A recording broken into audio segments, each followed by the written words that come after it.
سلام، جواد شعایی هستم. با جلسه 13 از دوره آموزش انسیبل در خدمت شما هستم. تو این جلسه میخوام در خصوص یکی از ابزارهای پرکاربرد در انسیبل به نام انسیبل والت صحبت کنم.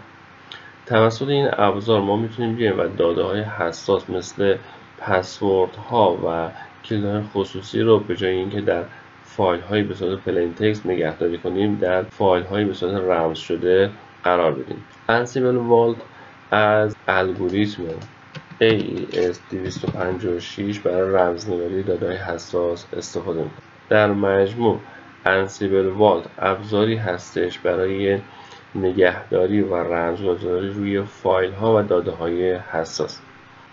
حرف این دستور رو ببینیم. انسیبل والت شامل یک سری آرگومان هستش با نام create، decrypt، edit، view، encrypt، underline string و در آخر ریکی. کاربرد هر کدوم از اینا چی هستش؟ اگر ما خواسته باشیم یک فایل جدیدی رو ایجاد کنیم که در اون فایل داده‌های حساس رو قرار بدیم، از create به همراه انسیبل والت استفاده میکنیم. اگر یک فایلی داشته باشیم که از قبل رمزنگاری شده بوده، یعنی با واسطه انسیبل والت اینکریپت شده باشه، برای اینکه اون رو از حالت اینکریپت شده خارج کنیم میاییم از دستور دیکریپت استفاده میکنیم. برای ویرایش یک فایلی که از قبل اینکریپت شده از ادیت استفاده میکنیم. برای دیدن محتویات این فایل از ویو استفاده میکنیم. دستور اینکریپت فرقش با کرییت اینه که در کرییت ما یک فایل رو خودمون ایجاد میکنیم و محتویات اون فایل رو قرار میدیم و اون فایل به صورت اینکریپت شده در میاد. دستور اینکریپت اگه یک فایل از قبل وجود داشته باشه، مثل پلی بوک ها یا اینونتوری فایلمون، اگر فایل از قبل وجود داشته باشه و خواسته باشیم این فایل رو به صورت رمزنگاری شده در بیاریم، از دستور اینکریپت استفاده میکنیم. اینکریپت استرینگ، اگر ما خواسته باشیم بیایم یک داده حساسی رو که داخل پلی بوکمون قرار داده فقط یک قسمتش رو، مثلا متغیرها رو به صورت اینکریپت شده به صورت رمز در بیاریم، از دستور اینکریپت آندرلاین استرینگ استفاده میکنیم. در واقع یک رشته ای رو میاد و به صورت اینکریپت در میاره. در آخر هر کدوم از این دستوراتی که ما اجرا میکنیم یک پسوردی از ما میپرسه که ما برای اینکه بتونیم به اون داده‌های حساس اون دسترسی پیدا کنیم از اون پسورد استفاده میکنیم. در واقع باید اون پسورد رو وارد کنیم تا بتونیم به داده‌های حساسمون مجدد دسترسی پیدا کنیم. اگر خواسته باشیم بیایم و این پسورد رو تغییری روش ایجاد کنیم، از ریکی به همراه انسیبل والت استفاده میکنیم. بریم دستورات رو با هم دیگه تو محیط واقعی ببینیم. مثلا انسیبل create یک پسوردی از من برای این انسیبل والت میخوام. من یک پسورد براش وارد میکنم، مجدد برای تاییدش میگه که همون پسورد رو وارد کنم. ویرایشگر رو به صورت پیش‌فرض با ویم باز میکنه. مثلا من بیام پسورد رو وارد میکنم، پسورد رو میذارم یا بیام یوزر نیم رو مشخص میکنم، یوزر نیم فایل ذخیره کنمش خارج میشه. برای اینکه بیام این فایل رو من محتویاتش رو ببینم، اگر من بیام میگم کت کن pass.yaml، همونطور که میبینید این محتویات دیگه ما نمایش داده نمیشه. پس باشم بیام و این محتویات این فایل رو مجدد ببینم، از دستور ویو استفاده میکنم. حالا بیام پسوردی که توی مرحله قبل از من خواست، این پسورد رو مجدد اینجا وارد کنم تا بتونم این داده ها رو مشاهده کنم. بعد از این پسورد رو وارد کردم، با استفاده از دستور ویو محتویات فایل رو به من نمایش داد. حالا خاطر این فایل رو از حالت رمز خارج کنم، از دیکریپت استفاده کنم. اگه خاطرشون بیاد داخل همین فایل از رمز خارج بشه، به این صورت قرار میده.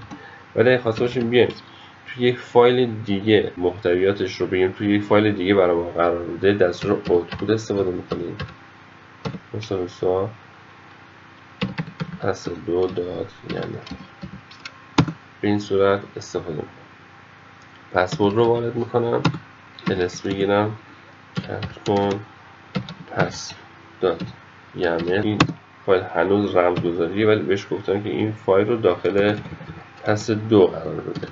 ولی اینا اگه باز کنم الان می‌بینیم که پس 2 از حالت رمز خارج شده و دیکریپت شده در واقع.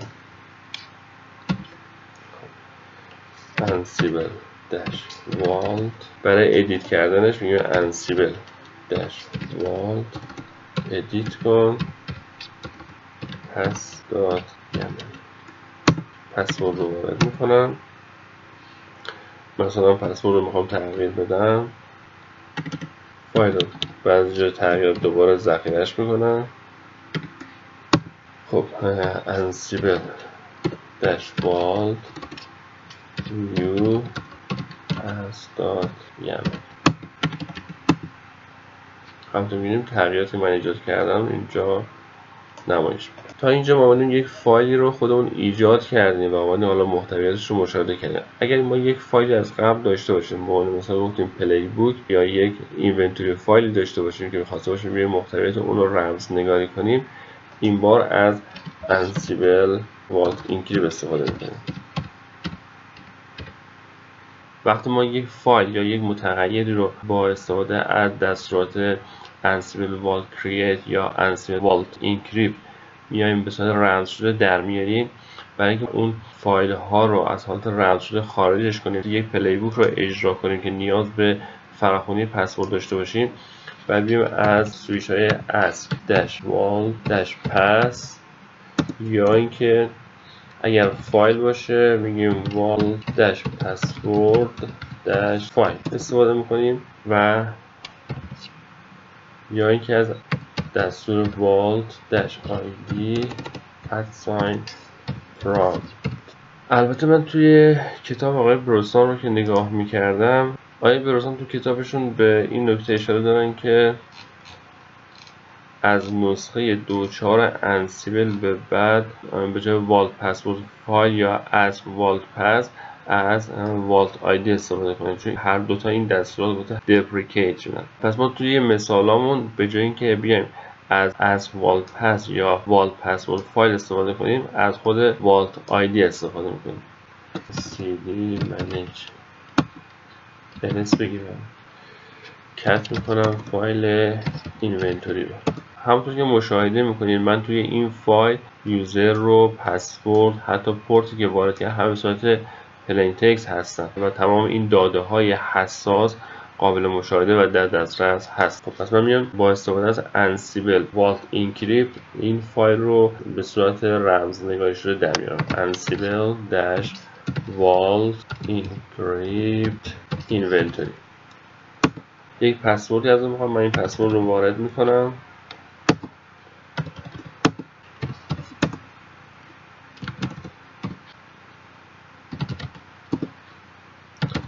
انسیبل داش والت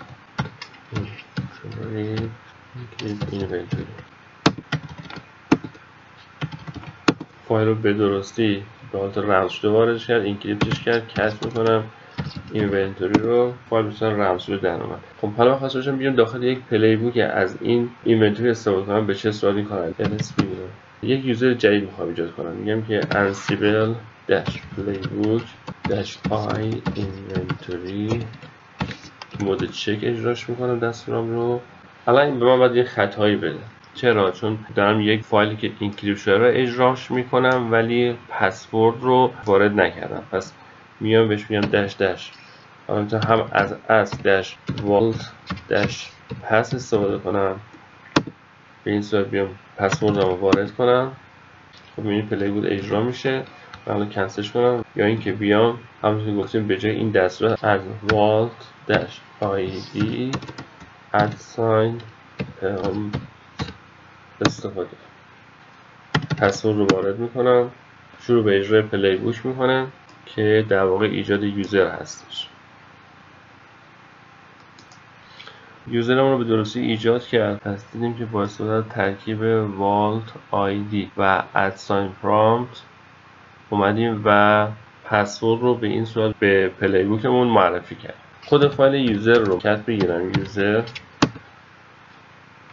همونطور که مشاهده میکنید خود همین پلی بوک هم من اومدم یک پسوردی استفاده کردم داخلش و خود این پسورد رو هم به صورت کلیر تکست وارد کردم. خب اینجا هم میام باز دوباره با استفاده دستور انسیبل والت اینکریپت این پلی بوک رو به صورت رمز شده در میارم. پسوردی که اینجا دارم وارد میکنم با پسوردی که برای فایل اینونتوری وارد کردم متفاوت هست. حالا مجدد اگر من خواسته باشم بیام و این پلی بوک رو اجراش کنم، بگم انسیبل داش پلی بوک داش آی اینونتوری داش آی دی. اگه به این صورت من دستور رو فراخوانش کنم به من خطا میده. چرا؟ چون پسوردی که برای اینونتوری وارد کردیم با پسوردی که برای فایل یمل وارد کردیم برای رمزنگاریشون کنیم متفاوت هستش. پس من باید یکی از اینا رو وارد میکنم و بعد از اون به من خطا میده. خب حالا چیکار بکنیم؟ ما برای اینکه بیایم دو تا پسورد رو وارد کنیم بعد بیایم دو بار دستور والت آیدی رو وارد کنیم و برای اینکه با هم دیگه‌تون تفکیک کنیم مثلا یک برچه هست یا لیبلی بهشون تخصیص میدیم داش داش والت داش آیدی مثلا تو ادساین را. مثلا من یک لیبل بهش تخصیص دادم که بتونم پسوردم به ترتیب وارد کنم. حالا پلی بوک من به درستی اجرا میشه. یوزر مورد نظرمون رو هم ایجادش کرد. بسیار خوب. یوزر دات یمل رو اجراش کنم همونطور که ببینیم به حالت اینکریپت شده هستش. حالا خواسته باشم بیام از حالت اینکریپت خارجش کنم میام انسیبل والت دیکریپت نام فایل پسورد رو وارد میکنم از حالت رمز خارجش کرد و دیکریپتش کرد. سودو نانو یوزر ادیتش میکنم. خب من اومدم اینجا پسورد رو به صورت کلیر تکست اینجا وارد کردم خارجشم میگیم با استفاده انسیبل داش والت اینکریپت با استفاده از دستور اینکریپت آندرلاین استرینگ اون متغیر مورد نظرمون یا همون رشته مورد نظرمون رو میخوایم با حالت رمز شده درش بیاریم.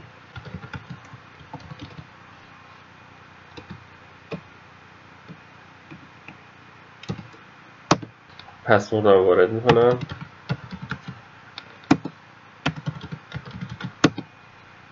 این عبارت رو از اینجا کپی میکنم مجدد وارد پلی بوک یوزر میشم و اینجا یه متغیر تعریف میکنم ورز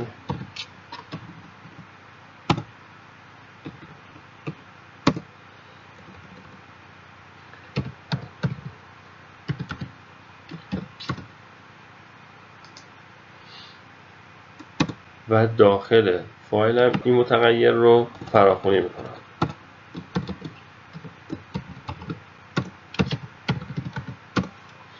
حالا فایل ذخیره‌اش میکنم دستور یه بار اجراش میکنم انسیبل داش پلی بوک داش آی اینونتوری نام پلی بوکم یوزر این دفعه پلی بوکم به این صورت هستش. یعنی کل فایل رو ما نیومدیم اینکریپتش کنیم فقط بخشی از اون که معمول پسورد بود و حالا کلیر تکست داشت این قسمت رو فقط اومدیم با استفاده از اینکریپت آندرلاین استرینگ اینو به حالت رمز شده در آوردیم.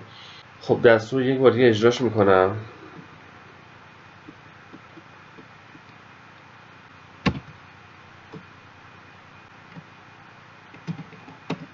مورد چک اجرا کنم.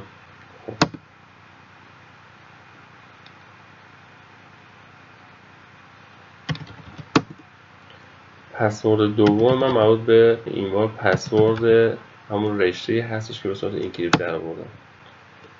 همونطور که مشاهده میکنید پلی بوک به درستی اجرا شد و در حال ایجاد یوزر مورد نظرم هست که البته این یوزر قبلا ایجاد کردیم الان فقط برای پلی بوک یه بار اجراش میکنم.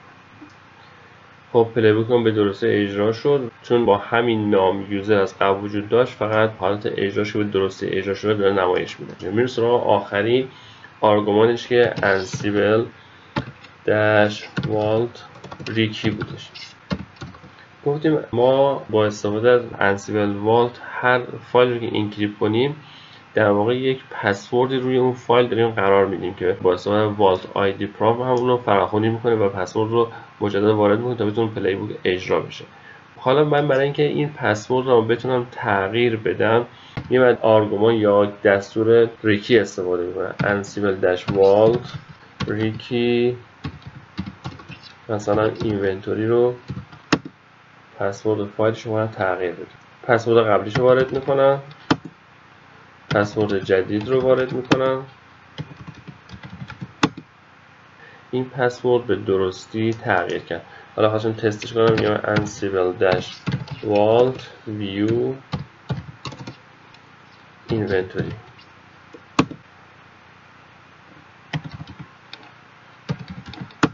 پسورد جدید رو وارد کردم و محتویات فایل اینونتوری رو به من مجدد داره نمایش میده. ولی این فایل همچنان به صورت اینکریپت شده هست. من فقط از آرگومان ویو استفاده کردم. فقط یک نکته دیگه باقی مونه مربوط به بحث فراخوانی توسط یک فایل اینکریپت شده هستش. میگیم sudo nano یوزر رو بیارم مجدد. خب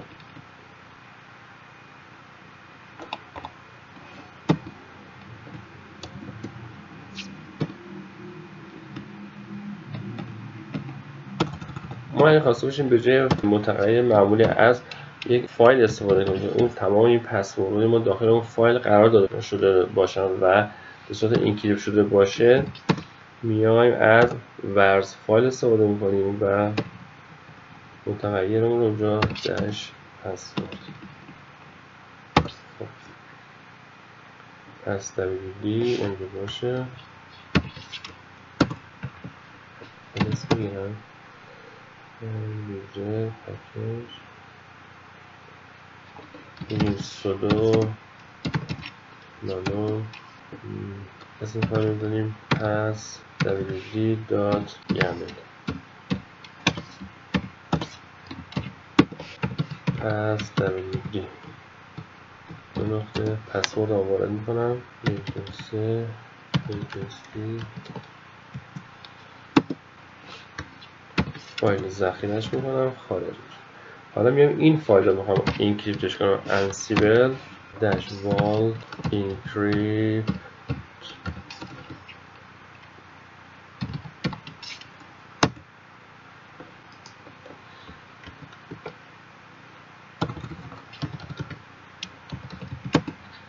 پسورد رو وارد میکنم. اینکریپشن ساکسسفول کپ میکنم پس وید اینکریپت شده هستش. ansible-playbook همونطور که مشاهده کردیم ما اومدیم فایل یوزر رو هم از سمت رمز خارجش کردیم و گفتیم روی هاست های ویندوزیمون و متغیرمون رو تعریف کردیم. گفتیم پس wd باشه و دقیقا همین پس wd رو هم داخل فایل پس wd قرار داریم. البته این فایل رو باید ویرایشش کنم sudo nano یوزر پسورد و فایلش اینجا ویرایش کردیم. خارج میشیم از این فایل. مجدد دستور اجرا کنم ansible-playbook-i-inventory-c user و مجدد دو تا پسورد. این مربوط به یوزر نیست، یکیش مربوط به اینونتوری هستش و دیگری فایلی که برای پسورد درست کردیم هستش. دو تا پسورد جداگانه برای یک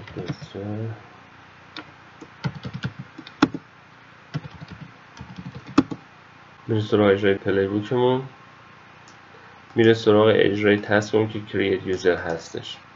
پس دیدیم که به سه تا روش مختلف، اینکه کل فایل رو من اومدم اول اینکریپتش کردم یا اینکه یک رشته ای رو اینکریپت کردم و به جای یک متغیر قرار دادم، یا اینکه با استفاده از متغیر فایل از یک فایلی که اینکریپت شده بود من فراخونیش کردم. خب یوزرمون به درستی ایجاد شد و فایل پلیبوک ما اجرا شد و یوزرمان را ایجاد کرد. بسیار امیدوارم این آموزش مفید واقع شده باشه. موفق باشین. خدا